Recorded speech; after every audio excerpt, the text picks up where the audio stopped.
many people in here running around with so much fucking anger and hate towards their mom and their dad, and giving Granny a pass when she was the one that fucking made that. So many people in this room mad as fuck at Daddy when Daddy's dad fucked them the fuck up.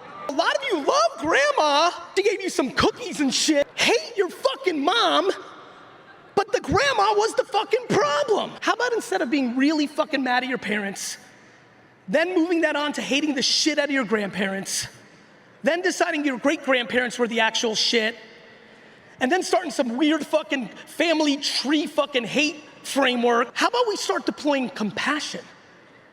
How about you start feeling bad for your mom and dad? How about the people here that haven't talked to a relative, a brother, a sister, a cousin, a mom, or an aunt? How about you leave VCon and fucking call them and say, I'm sorry, because this shit doesn't actually fucking matter. I think Gary's video says it all, and I could have done an intro myself, but I just thought his words will be perfect to portray what I would like to talk about today. If you have some generational issues where you look at your parents and grandparents and the way they are built and what they've been through, feel free to share your story in the comments. That being said,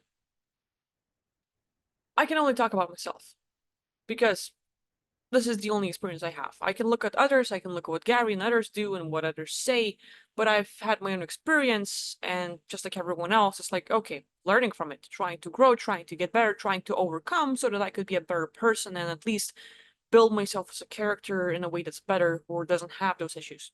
I'll start with my mom. One of my biggest issues was with my mom, and probably, well, that was more of a suppressed person. He was never talkative. So the lack of communication with him, where you ask a question and he's the kind of person who would like to think about an answer to give you the best possible answer, but he takes his time. And so communication is like you ask a question and 1 minute and 2 minutes and 3 minutes pass, 4 minutes and 15 minutes, and you assume he didn't heard you. So you ask again and he again takes his time. So like we had our issues as regards communication. You ask a question and you never really get the answer because he ponders and tries to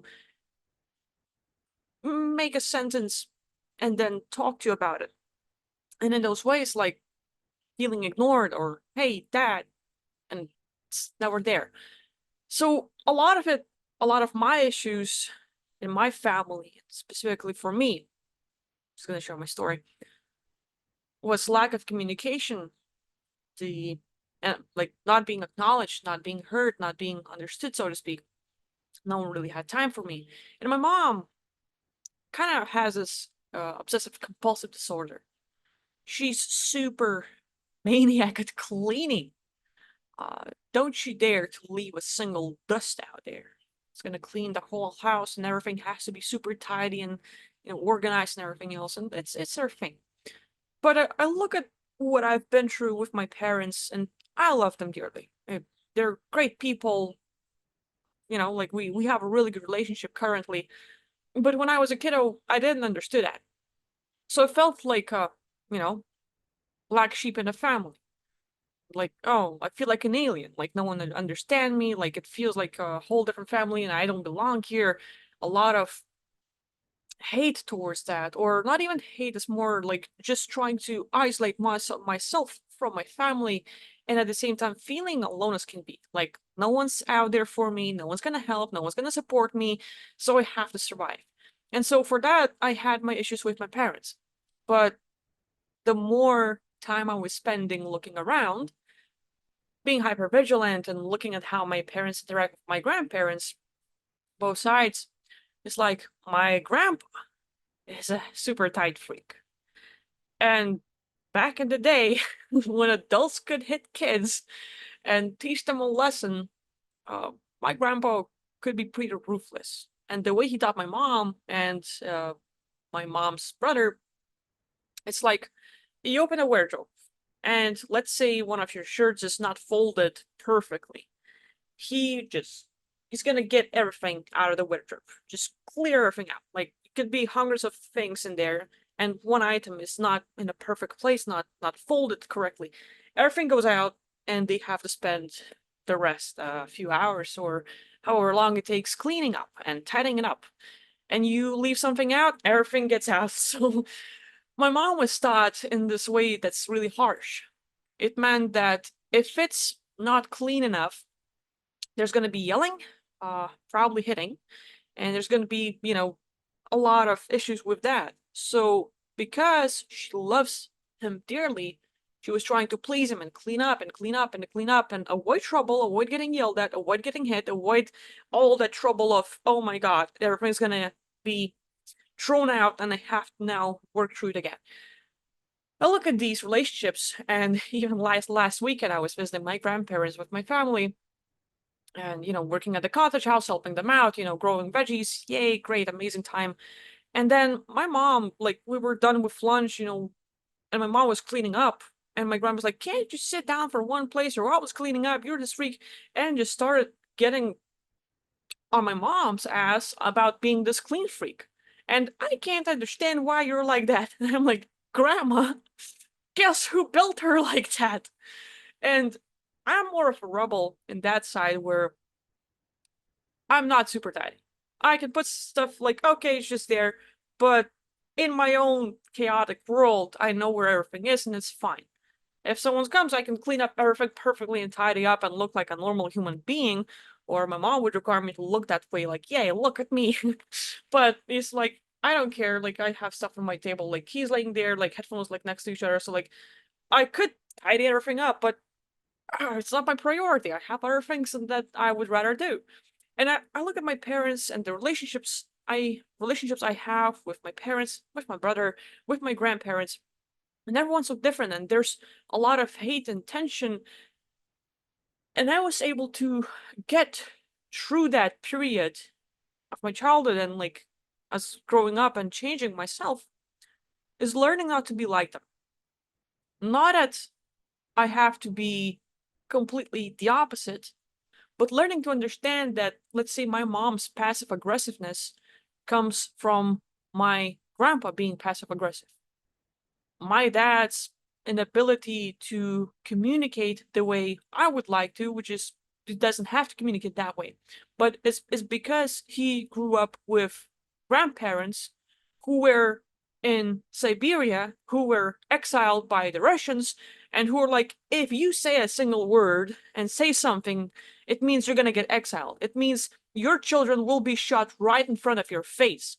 They've experienced that stuff. They grew up in a world where talking better not do that. You can work physically, help out, show that you care through action, but do not communicate.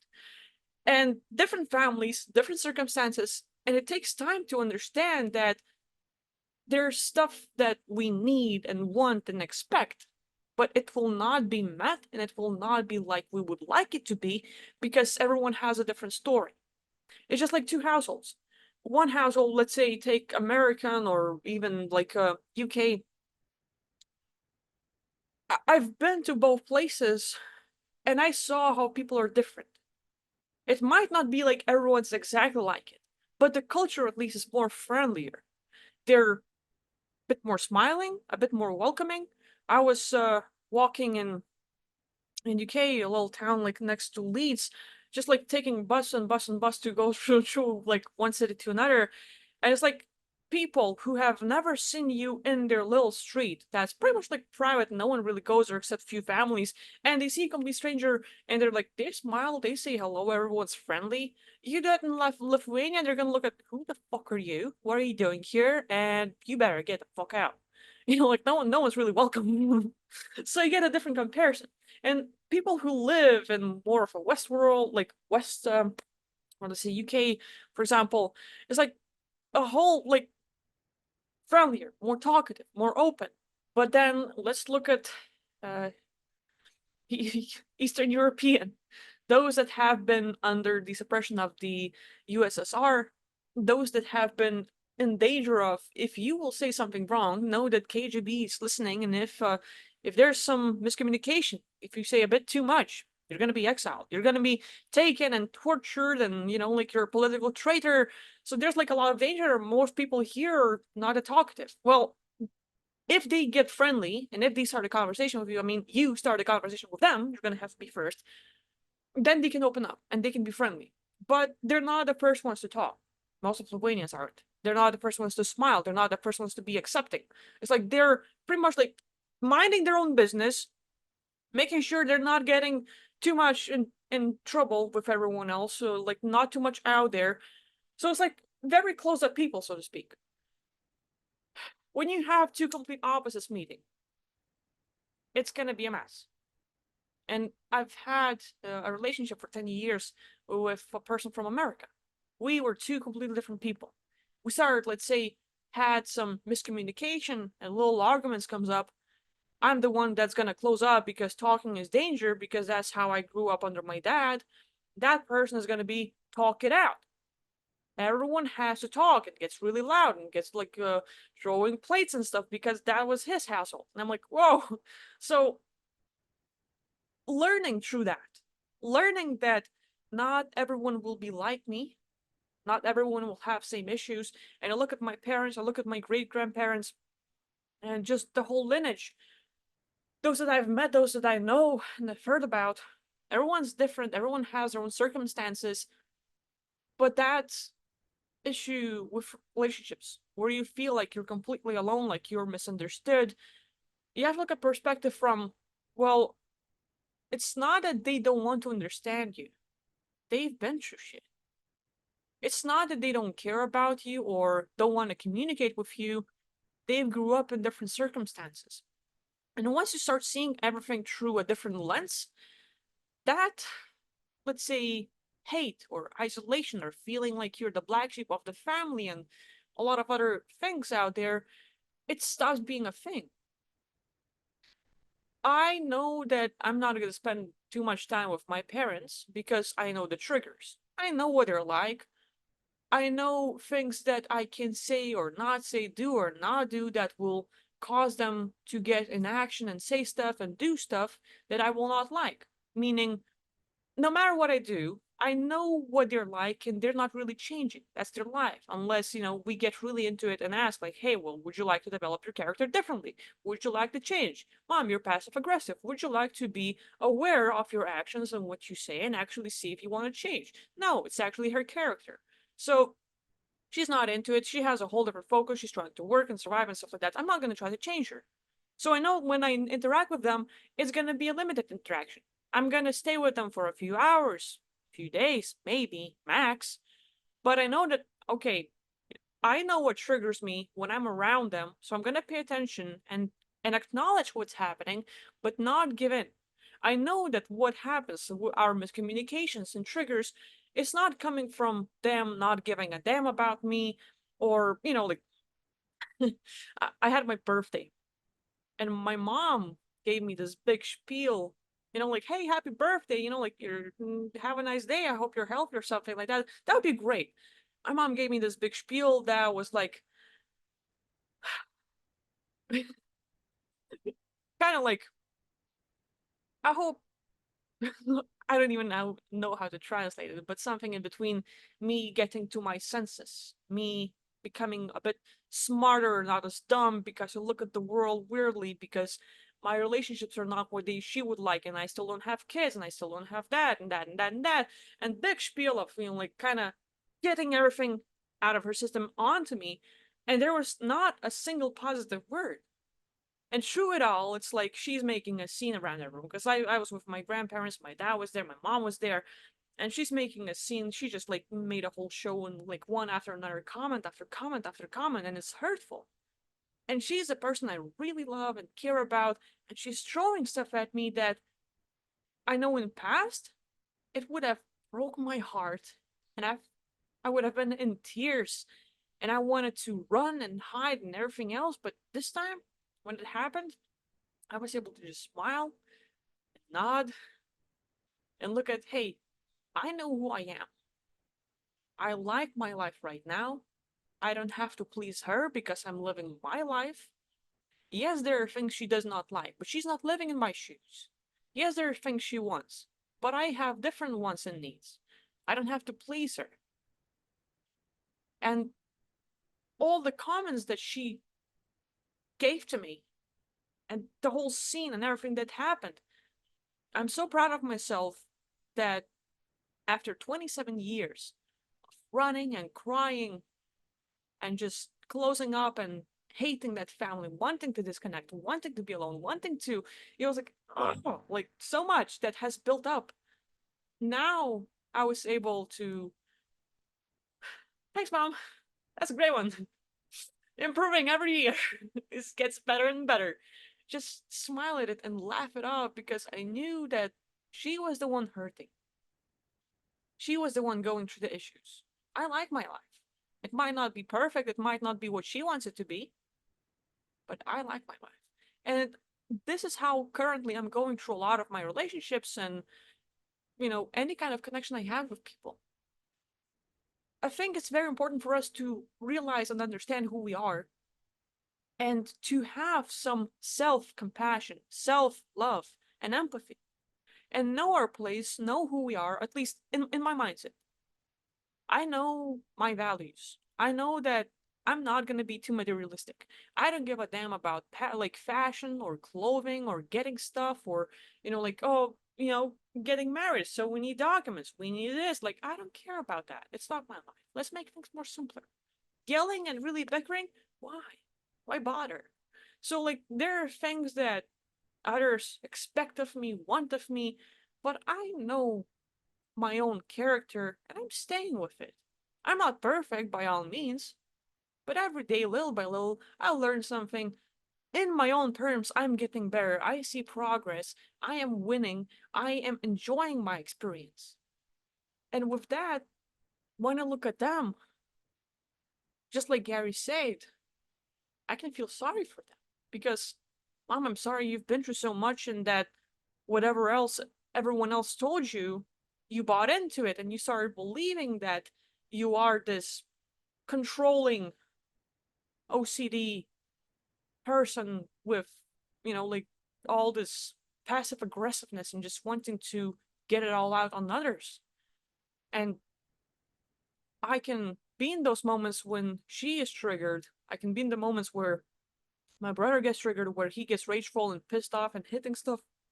And goddamn, I'm finally able to just not react, not get tearful, not cry, not want to close up, not want to run away. I just see it for what it is. I don't take it personally because it is their issue, not mine. And I think this is the key for a lot of people. I'm sharing my experience, but everyone else will have it differently. Everyone else has different values, different triggers, and we need to find tools and ways for us to get better and stop that reaction and stop being the victims of them. And at the same time, this generational curse, generational anger and issues that comes, like from whenever it started, and every person was shaped into something. Well, I'm shaping myself differently, but it takes a lot of time. It takes a lot of work, a lot of self-awareness, a lot of introspection. It's not an overnight thing. It's not like, oh, yeah, I've read a book and now I know how to react to my mom, and whenever she says it, now I can react like this. No, it's been a lot of practice. Every single time we have ever communicated.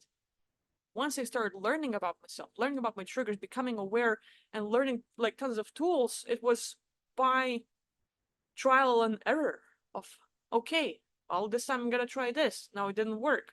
Or I'm trying, and I still fail because I still get in tears, or I still react and I take it too personally. And after everything, I got into such a comfortable place where I really am okay with myself. I really accept myself. I really like my life right now, which is why nothing else can trigger me. I mean, it does. It does, but I'm learning not to react as much as it used to. Anyway, I'm just sharing this because, like, I think it's a big topic and a lot of people are dealing with it. It's not talked about enough. And a lot of people should learn to deal with it, or like Gary says, more compassion. More compassion and empathy and forgiveness for it all. Anyway, that being said, if you want to share your story, please, leave a comment, and thank you for watching. I'll see you next time. Bye-bye.